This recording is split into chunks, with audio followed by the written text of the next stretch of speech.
ऐसे हमारे साथी भाई आबिद रजा साहब, मंचासी लड्डन मियाँ साहब, चेयरमैन साहब, हमारे दानिश भाई, मंसूर भाई, उपस्थित लड्डन भाई से लेके भाविक साहब से लेके विजयलाल जी, सना बहन जी और उपस्थित सभी, अब नाम लेंगे तो बहुत लंबा और हमारे पास समय की थोड़ी सीमा है।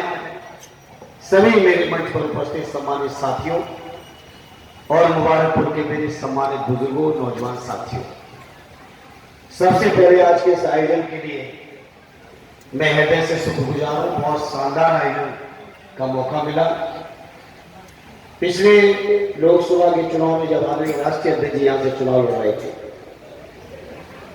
उस समय मुबारकपुर के लोगों के बीच ऐसी महफिल सजने का और देखने का मौका मिला था। पिछले चुनाव में हमारे भाई गुड्डू जवानी जी सामने आ गए तो हम भी ऐसी महफिल की तरस रहे थे। तो आज मुझे बहुत खुशी है। और जो बात कही गुड्डू भाई ने कि जिस दिन आपकी ज्वाइनिंग हुई थी लोकसभा आजमगढ़ की पटकथा तो उसी दिन लिखी दी गई थी। और आपकी ज्वाइनिंग से भी बड़ी जो मुझे एक बात लगी गुड्डू भाई, मैं मौजूद नहीं था उस कार्यक्रम में, जिस दिन लखनऊ में आपकी ज्वाइनिंग हुई मैंने आपकी तकरीर सुनी और उस तकरीर में जो एक बात आपने कही वो मेरे भी दिल को छू गई।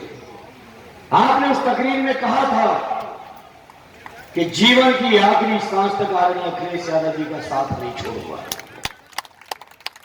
ये बात जो आपने कही तो मैं आदरणीय अखिलेश जी की ओर से, पार्टी की ओर से, उम्मीदवार की हैसियत से आपको विश्वास और भरोसा दिलाना चाहता हूं। जब आप जीवन में राष्ट्रीय अध्यक्ष जी को नहीं छोड़ सकते तो समाजवादी पार्टी भी आपके मान सम्मान को कभी कम नहीं होने देगी। ये मैं अपनी ओर से आपको भरोसा दिलाना चाहता हूं। साथियों, चुनाव बहुत महत्वपूर्ण है। सभी हमारे वक्ताओं ने कहा ये चुनाव देश के लोकतंत्र को बचाने का चुनाव है। ये चुनाव देश के संविधान को बचाने का चुनाव है। यह चुनाव देश के अंदर भाईचारा बचाने का चुनाव है। यह चुनाव हमारी आने वाली पीढ़ी को कैसा हिंदुस्तान देंगे इस बात का चुनाव है।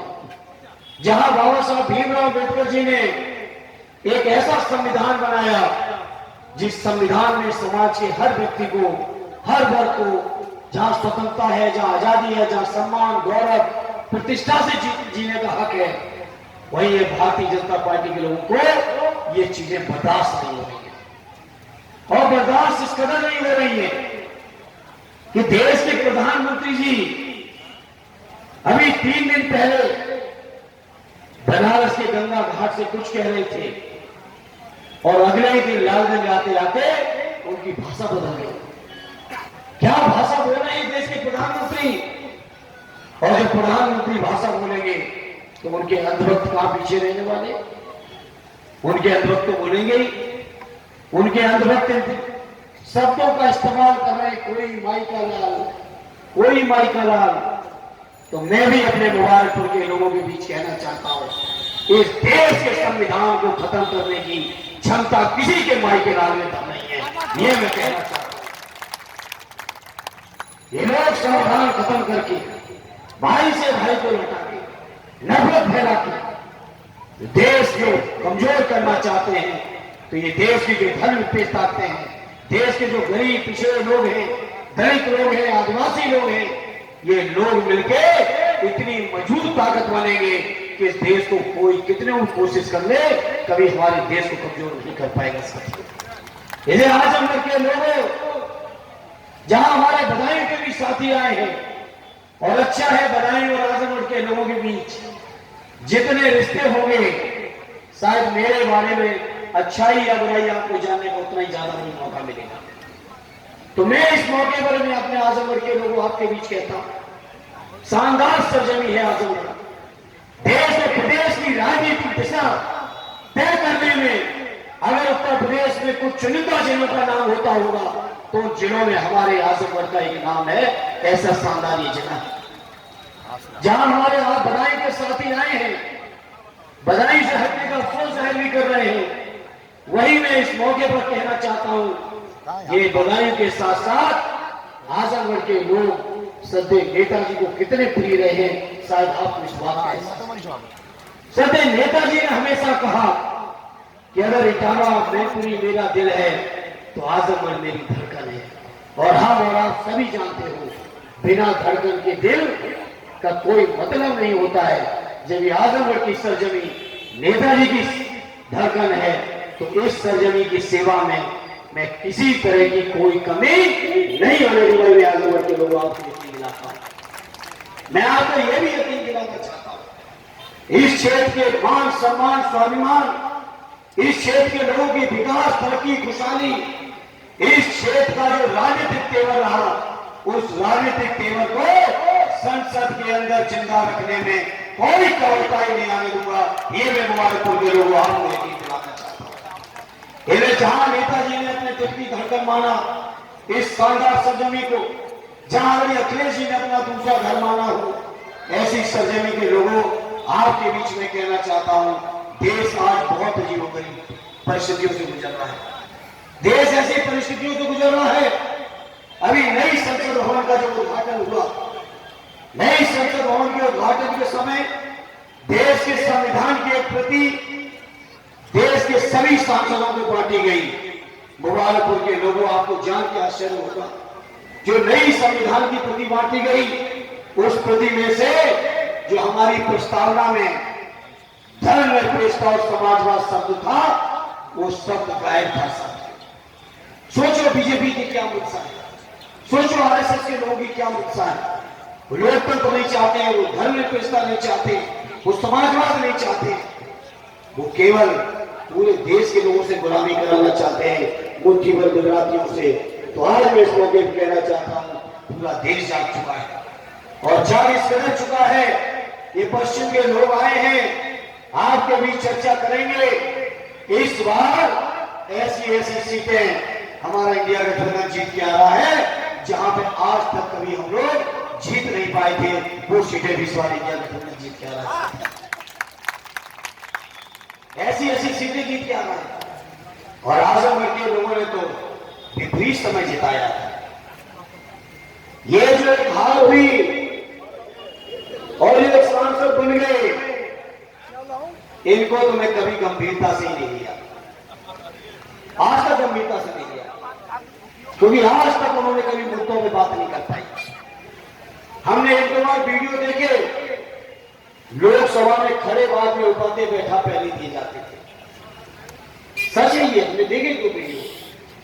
लेकिन आजमगढ़ के लोगों, ये जो यहाँ का तेवर है शानदार, जहां स्वर्गीय चंद्रजीत जी, स्वर्गीय रामदेव जी, सत्य नेताजी आ गए, अखिलेश जी ने जिस लोकसभा का प्रतिनिधित्व किया हो, ऐसे लोकसभा के लोगों के बीच मैं आपको वादा करता हूं, आपके मान, आपके सम्मान और आजमगढ़ की शान को कभी घटने नहीं दूंगा।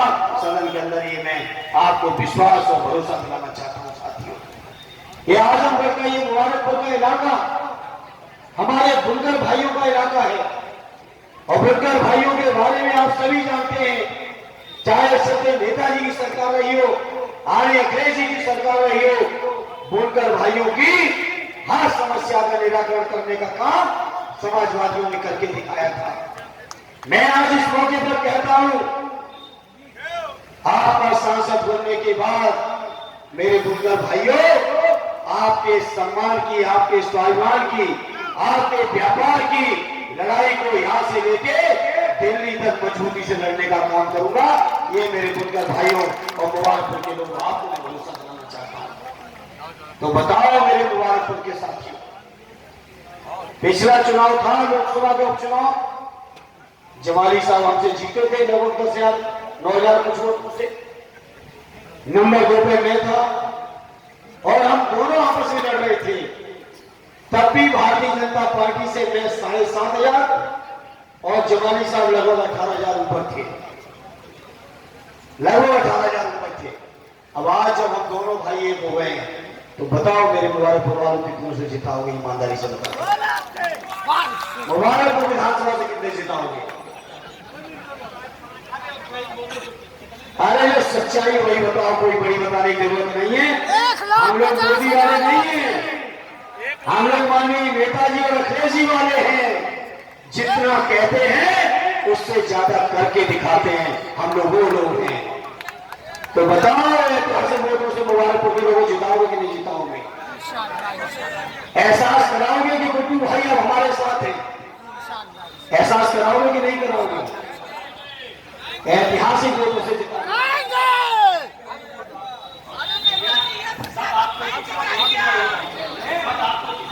नहीं, जिताने को तो बैठे हैं, लेकिन परसेंटेज में आनी है। ये 30, 40, 50% नहीं, मुबारकपुर वालों कम से कम 70-75,000% वोट कर देना। कोई दुनिया की ताकत आपको हिला नहीं पाएगी। और ये ताकत है मुबारकपुर के लोगों में। सोचे जब नंबर 1 पे भाई थे, नंबर 2 पे हम थे, हम दोनों से नीचे भाजपा थी, अब हम दोनों नंबर 1 पे वाले एक है, तो नंबर 3 वाले की हैसियत कहां खड़ी होगी? बता रहे मेरे मुबारकपुर में 75% कर देना। बाहर जो लोग हो, अभी 7-8 दिन है, बुला लेना। और ये चुनाव जीवन मरण का चुनाव है। इस चुनाव में कहीं से चूक न जाना, ये हमारी प्रार्थना है। हालांकि इस बार कई लोग मुझे मिले, कुछ साथियों ने कहा हम दुबई से आए वोट डालने, कुछ मिले हैं कि मुंबई से आए वोट डालने, कुछ लोग आए कि रोजगार छोड़ के आए हैं, तो और कुछ लोग तो मुझे ऐसे भी मिले हैं कन्नौज के, जो अमेरिका से वोट डालने आए हैं, यहां भी आए दुबई से वोट डालने। लेकिन अभी 5-6 दिन है, परिवार का कोई व्यक्ति बाहर में छूट जाए, बताओ ये जिम्मेदारी उठाओगे कि नहीं उठाओगे मेरे साथियों? घर परिवार मोहल्ले में वोटर लिस्ट भेज देंगे 2 दिन के अंदर, चेक कर लेना, जो वोट बाहर हो उस वोट को बुला लेना। और जैसा जवानी साहब ने कहा है, पूरे उत्तर प्रदेश में मुबारकपुर की पहचान पहली बनानी है, तो मैं उम्मीद करता हूं जवानी साहब की बात आप सब खाली नहीं जाने दोगे। ये उम्मीद और विश्वास के साथ आपसे अपील है, ऐतिहासिक वोटों से जिता देना। बहुत बहुत धन्यवाद। जय हिंद, जय भारत, जय